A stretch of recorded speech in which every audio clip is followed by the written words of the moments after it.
Did you know that even in 2026, one of the biggest reasons your CPU slows down isn't computation? It's waiting. Modern processors can execute billions of instructions per second, but they still spend a surprising amount of time sitting idle, waiting for data to arrive from memory. And that problem has a name: the memory wall. Now, here's the crazy part.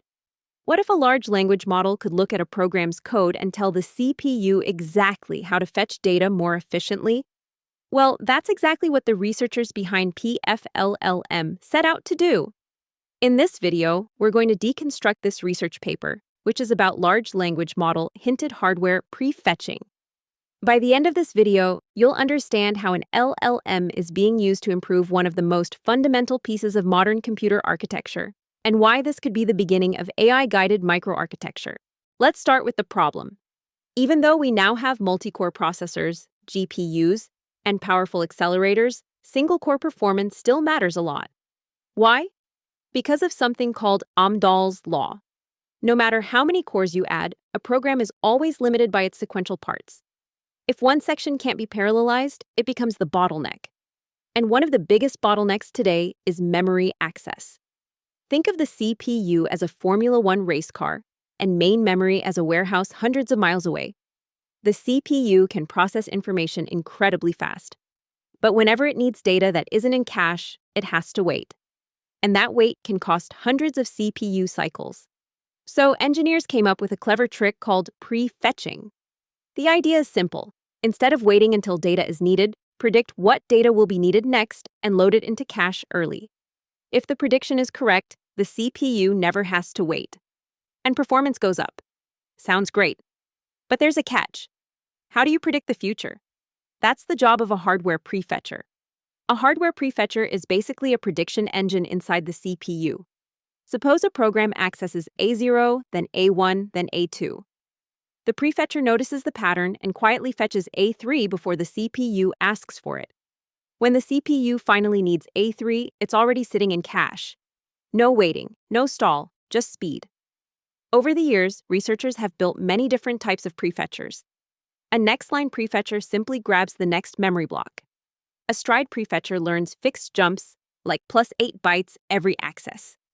A stream prefetcher follows long sequential access patterns.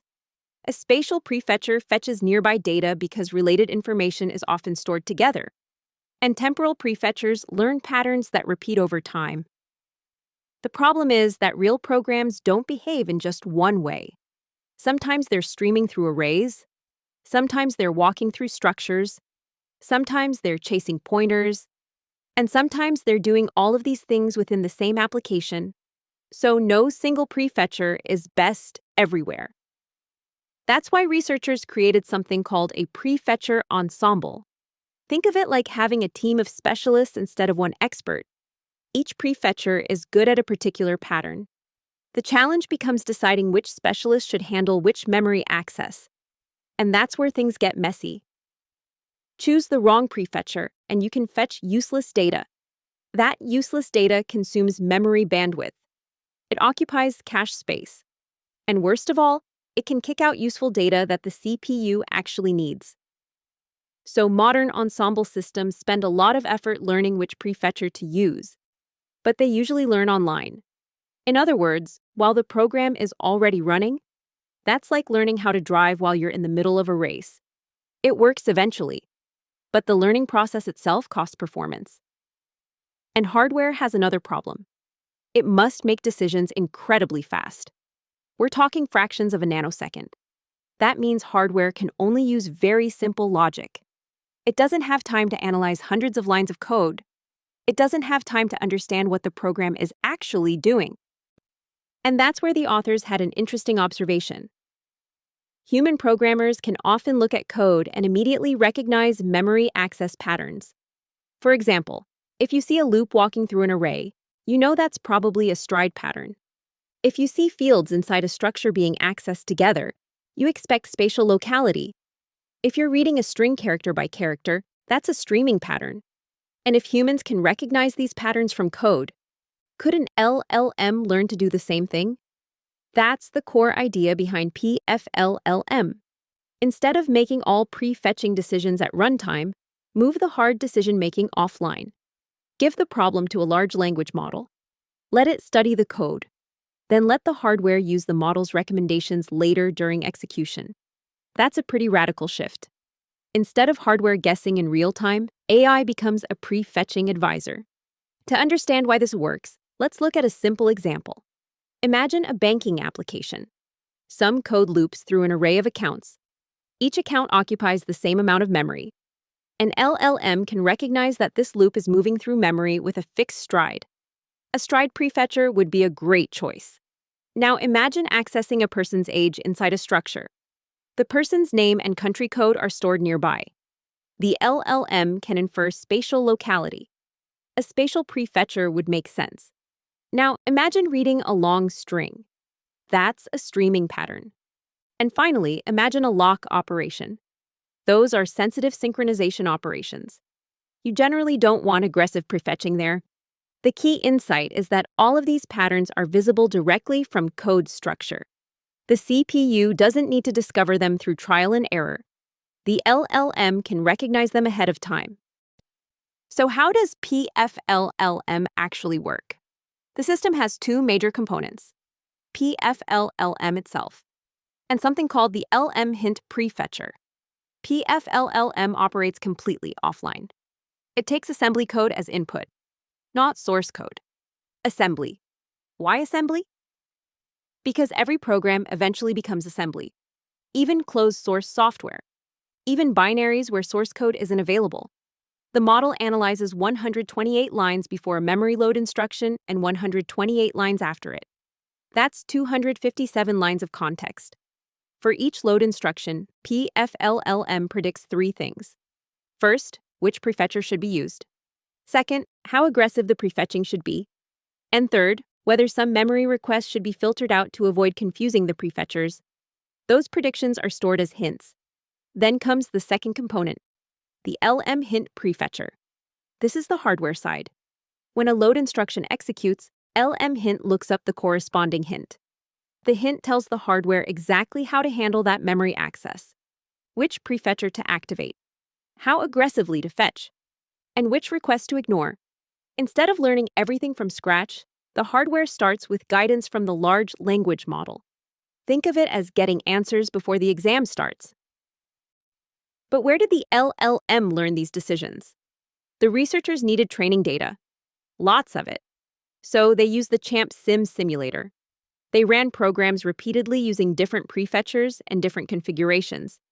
Then they measured performance. For every load instruction, they identified the configuration that produced the best memory behavior. That became the ground truth. The model's job was to learn the relationship between assembly code patterns and those optimal decisions. The researchers chose a surprisingly small model, Qwen 2.5, Coder 0.5b, just 500 million parameters. No architectural modifications, just fine-tuning. And after training, the model achieved something impressive: 95% prediction accuracy.